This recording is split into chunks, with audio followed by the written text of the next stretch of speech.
Friends మీరెప్పుడైనా గుత్తొంకాయ తిన్నారా? తినకపోతే ఇప్పుడైతే టేస్ట్ అయితే చేద్దాం. మనం కావాల్సిన గుత్తొంకాయలైతే తీసుకుందాం. ఒక ప్లేట్‌లో అయితే కడిగేసి మనమైతే పక్కనైతే పెట్టేసుకుందాం ఫస్ట్ ఆఫ్ ఆలు. అలాగే మనకు కావాల్సిన ఒక బౌల్ అయితే తీసుకుందాం. బౌల్ తీసుకున్న తర్వాత మనకు కావాల్సిన మసాలాస్ అన్నీ ఒక సెట్ అయితే సెట్ చేసుకుందాం. పక్కనైతే పెట్టేసుకున్న తర్వాత బౌల్‌లో అయితే కొన్నైతే వాటర్ అయితే పోయాలి. మనకి తగినన్నయితే వాటర్ అయితే పోసుకున్న తర్వాత బౌల్‌లో అయితే మనకి నెక్స్ట్ మనకాడ ఫిల్టర్ వాటర్ ఉంటే ఫిల్టర్ వాటర్ ఇంకా మంచిగుంటుంది. దాంట్లో తగినంత అయితే పసుపయితే వేసుకోవాలి. పసుపేసుకొని దాంట్లో అయితే కొంచెం ఉప్పు కూడా వేసుకోండి. ఉప్పు వేసుకున్న తర్వాత దాన్నయితే కొంచెం బాగా మిక్సింగ్ అయితే చేయండి. బాగా మిక్సింగ్ చేసిన తర్వాత పక్కన పెట్టేసిన తర్వాత మనం ఇప్పుడు గుత్తొంకాయలను తీసుకొచ్చేసి మనమైతే ఇట్లా కటింగ్ అయితే చేయాలి గదా! ఫస్ట్ ఆఫ్ ఆల్ దాన్నయితే 4 పీసెస్ అయితే చేసుకోవాలి. అక్కడే మొత్తం కట్ చేయకుండా దాన్నయితే చూడండి ఎలా కట్ చేసుకోవాలో. ఇప్పుడైతే దాన్నైతే ఇట్లా స్లైస్‌లుగా 4 పీసెస్ కట్ జేసుకోవాలి మన స్టైల్‌లో అయితే. అప్పుడు గుత్తొంకాయకి బాగా గ్రేవీ అయితే పడుతుంది. తిన్నాకనే మంచి రుచి వస్తుంది. అలాగే ఇట్లా 4 పక్కల కటింగ్ అయితే చేసుకోవాలి. మన జాగ్రత్త చేతులు తెగుతాయి. బాగా కటింగ్ అయితే చేసుకున్న తర్వాత 4 పీసెస్ అలా మొత్తం అన్నీ కట్ జేసి పెట్టుకోవాలి. ఫస్ట్ ఆఫ్ ఆల్ అన్నీ కట్ జేసుకొని పెట్టుకున్న తర్వాత మనం నెక్స్ట్ ఏం చేయాలో చూద్దాం పదండి.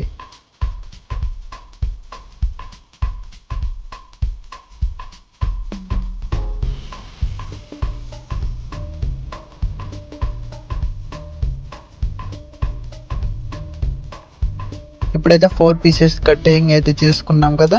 కటింగ్ చేసుకున్న తర్వాత ఇప్పుడు ఏం చేయాలంటే మళ్ళా వాటర్‌లో అయితే పెట్టేయాలి. ఇప్పుడు కలిపి పెట్టుకున్న పసుపు వాటర్‌లో అయితే వీటినైతే ఒక 10 మినిట్స్ మనకు కావాల్సిన సామాగ్రిని కటింగ్ చేసుకునేదాకా ఇవైతే దాంట్లో అయితే నానబెట్టండి. ఒక 10, 20 మినిట్స్ దాకా. అప్పుడు బాగా మనకైతే టేస్ట్ అయితే చాలా అద్భుతంగా వస్తుంది. ఎందుకంటే దాంట్లో ఉన్న బ్యాక్టీరియా మొత్తం చనిపోయి మంచి ప్రోటీన్‌లయితే ఉంటాయి దాంట్లో. ఇప్పుడైతే మనమైతే దాంట్లో అయితే పెట్టేసి పక్కనైతే పెట్టేసేద్దాం. ఇప్పుడు మనకు గుత్తొంకాయ కావాలంటే గ్యాస్ పొయ్యి కావాలి కదా! ఇక గ్యాస్ పొయ్యినైతే మనమైతే అంటించేద్దాం. మంట మండించిన తర్వాత పక్కనైతే ఇక మనం చేయాల్సిన పనైతే చేసేద్దాం. Ready start. ఒక ప్యాన్ అయితే తీసుకున్న తర్వాత దాంట్లో అయితే పల్లీలైతే వేసుకోండి. బాగా కొంచెం ఒక లో ఫ్లేమ్‌లో పెట్టేసుకొని దాన్నైతే ఫ్రై అయితే చేయండి లైట్‌గా.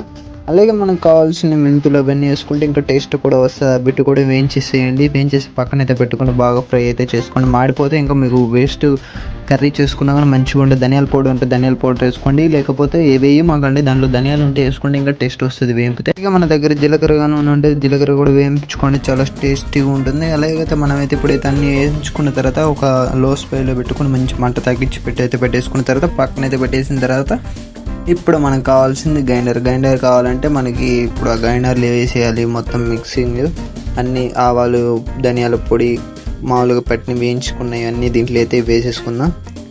ఇప్పుడైతే దీంట్లో వేసేసిన తర్వాత మనమైతే గ్రైండర్ అయితే పెట్టాలి కదా! మీ దగ్గర అయితే ధనియాల పొడి ఉంది కాబట్టి ధనియాల పొడి వేసుకుని మీ దగ్గర ఏమన్నా ఉంటే వేసుకోండి. అలాగే మనకు కావాల్సిన బిర్యానీ పొడి వేసుకున్న తర్వాత మనమైతే ఇప్పుడైతే గ్రైండర్‌లో పెట్టేద్దాం. గ్రైండర్‌లో పెట్టే ముందు జాగ్రత్తగా మనకి కరెంట్‌తో అలాగే మన గ్రైండర్‌లో పెట్టేసిన తర్వాత టైటింగ్ అయితే చేసిన తర్వాత ఇప్పుడు మిక్సీ అయితే స్టార్ట్ అయితే చేసుకోవాలి. అలాగే మనకి తగినంత మిక్సీ గ్రైండర్ అయితే పట్టాలి. అలాగే ఇప్పుడైతే దాన్ని మిక్సీ పట్టేసిన తర్వాత మనమైతే పక్కనైతే పెట్టేసుకోవాలి. దాని నెక్స్ట్ ప్రాసెస్ ఏందో చూద్దాం పదండి. ఫస్ట్‌గా ఒక బౌల్ అయితే తీసుకోండి. మిక్సీ పట్టిన తర్వాత ఆ బౌల్‌లో అయితే ఇదంతా ఇప్పుడు పట్టిన పిండి మొత్తం దాంట్లో అయితే వేసేసుకోండి. ఎందుకంటే ఇప్పుడు దాన్ని అయితే పక్కన పెట్టేసుకోవాలి కదా మనం. ఆ పక్కన పెట్టేసిన తర్వాత దాన్ని అయితే మొత్తం అయితే దాంట్లో అయితే వేసేసుకోండి. దాంట్లో పట్టిన తర్వాత ఇప్పుడు మనం ఏం చేయాలంటే పక్కన ఒక 10 మినిట్స్ అయితే పక్కనైతే పెట్టేసేయండి. అలాగే ఇప్పుడైతే మనం వాటర్‌లో వేసేసి దాన్నైతే నానబెట్టేద్దాం కొంచెంసేపు. ఎందుకంటే టేస్ట్ రావాలంటే గుత్తొంకాయకి ఇదే టేస్ట్ అన్నమాట. ఇప్పుడైతే పక్కన పెట్టేసిన తర్వాత టమాటాస్ అయితే తీసుకోండి. టమాటాసు 2 ఆనియన్స్ అయితే తీసుకోండి. టమాటాలనైతే ఇప్పుడైతే మిక్సీలో వేసి గ్రైండర్ అయితే పట్టేద్దాం. మన తగినన్ని ఎన్ని తీసుకున్న తర్వాత మిక్సీ అయితే పట్టేద్దాం. చలో మిక్సీ అయితే అయిపోయింది. ఇక మనమైతే ఒక 2 మినిట్స్ అయితే మిక్సీ బాగా పట్టాలి. ముక్కలు కటింగ్ అవ్వడానికి కూడా. అలాగే ఇప్పుడైతే టమాటా పేస్ట్ అయితే రెడీ అయిపోయింది కదా! చలో ఇప్పుడు మనం ఏం చేయాలంటే ఇప్పుడు బాండీలో ఉన్న ఇప్పుడు నానబెట్టిన గుత్తొంకాయలను తీసుకొచ్చి మనం బాండీలో అయితే వేసేయాలి. అవి బాగా ఫ్రై అయితే అయితాయి. జాగ్రత్తగా ఆలోచించి అయితే చేయండి. అలాగే ఒక 5-10 మినిట్స్ అయితే మంచిగా అయితే ఫ్రై అయితే అయితాయి. మీరు జాగ్రత్త వాటర్‌లో ఉన్నాయి కాబట్టి కొంచెం జాగ్రత్తగా చూసి అయితే వేయండి. లేకపోతే అవి చిటుకులైతే వస్తాయి కాబట్టి. ఇక చిన్నగైతే ఫ్రై అయితే లో ఫ్లై అయితే పెట్టేసి మనమైతే పక్కనైతే పెట్టేస్తున్నాం. మనమైతే మూత పెట్టేసి ఒక 10 మినిట్స్ అయితే పక్కన కూర్చుందాం. తర్వాత ఇప్పుడు దాన్నైతే తీద్దాం పదండి. అవి ఎలా ఉన్నాయో చూడండి ఎలా ఫ్రై అయినా లైట్‌గా అయినాయి కదా! ఇక అలానే కొంచెం ఇంకా మనకి అవి మొత్తం మెత్తబడేలాగా చేయాలి. ఇంకా ఫ్రై అవ్వాలి కాబట్టి వాటర్ అయితే ఉన్నాయి కాబట్టి అవి అలా చిట్ అంటున్నాయి. ఇక జాగ్రత్త మీరైతే వాటర్‌లో నుంచి ఇప్పటిదాకా నానబెట్టినాం కాబట్టి మనం చూసి అయితే చేయాలి. ఇప్పుడు చూడండి ఆయిల్ ఏస్తుంటే ఎలా వస్తున్నాయి ఉబ్బుతున్నాయి లోపల. ఎట్లా ఉబ్బుతుందో చూడండి. జాగ్రత్త ఎందుకంటే ఇది వాటర్‌లో ఉంది కాబట్టి నానుంటది. మీరు జాగ్రత్తగా ఉండాలి. అదే మనకి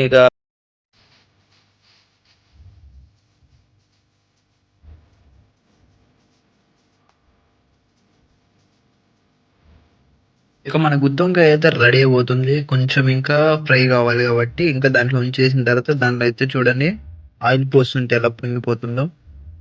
ఎందుకంటే ఇప్పుడు గుత్తొంకాయ ఇక రెడీ అయితే వచ్చేసింది కాబట్టి అలా అయితే స్టార్ట్ అయితుంది. మీరు జాగ్రత్తగా ఉండండి. పేలటానికి కూడా ఛాన్సెస్ ఉన్నాయి. జాగ్రత్తగా అయితే ఫ్రై అయితే చేసి నేనైతే ఫ్రై అయితే వీటి నుంచి అయితే తీసేస్తున్నా చూడండి. అవైతే మనమైతే పక్కనైతే పెట్టేసాం. ఇక గుత్తొంకాయ రెడీ అవ్వడానికి వచ్చేసింది కాబట్టి ఇప్పుడు ఆయిల్‌లో నుంచి అయితే తీసి పక్కనైతే పెట్టేద్దాం. పెట్టేసి ఒక ప్లేట్‌లో అయితే పెట్టేసుకుందాం. ఆయిల్ మొత్తం తీసేసిన తర్వాత పక్కనైతే పెట్టేసిన తర్వాత ఒక ఆనియను, ఒక పచ్చిమిర్చి తీసుకొని కటింగ్ అయితే చేసుకుందాం. కటింగ్ చేసుకొని పక్కన పెట్టేసిన తర్వాత ఇప్పుడు ఆయిల్ అయితే వేసేసి బాగా ఫ్రై అయితే చేసుకోవాలి. మనం తగినంత ఫ్లోలో పెట్టుకొని బాగా ఫ్రై అయిన తర్వాత బాగా అంటే ఒక రేంజ్‌లో ఉండేటట్టు కలర్ వచ్చేలాగా చేసుకొని తర్వాత ఒక ఎండుమిర్చి ఏసిన తర్వాత టమాటా పేస్ట్ అయితే వేసుకోవాలి. బాగా మిక్సింగ్ చేసిన తర్వాత ఇప్పుడు మనం లాస్ట్‌లో కలిపి పెట్టింది ఉంది కదా! ఆ పేస్ట్ కూడా వేసుకొని ఉప్పు, కారం, సాల్టు ఇంకా అవన్నీ మసాలాస్ అవన్నీ ఏసిన తర్వాత కొంచెం మిక్సింగ్ అయితే చేయాలి. మనకు కావాల్సిన చింతపండు రసం కూడా తీసుకొని ఇప్పుడు దాంట్లో అయితే వేసేద్దాం. చూసారు గదా! కొంచెం కలరొచ్చింది. తర్వాత గుత్తి వంకాయలైతే దాంట్లో అయితే వేసేయాలి. వేసేసి బాగా కలరొచ్చేలాగా మొత్తం ఉడకనివ్వాలి. ఉడకనిచ్చిన తర్వాత లాస్ట్‌లో మనమైతే చికెన్ మసాలా వేసుకోవాలి. చాలా అంటే సాంబార్ మసాలా వేసుకున్నా ఇంకా మంచిగుంటది. అలాగే ఇప్పుడు మనమైతే మసాలా వేసిన తర్వాత ఒక 10, 20 మినిట్స్ తర్వాత అట్లా ఉంచిన తర్వాత లాస్ట్‌లో అయితే రిజల్ట్ అయితే చూడండి చాలా సూపర్‌గా అయితే ఉంటుంది.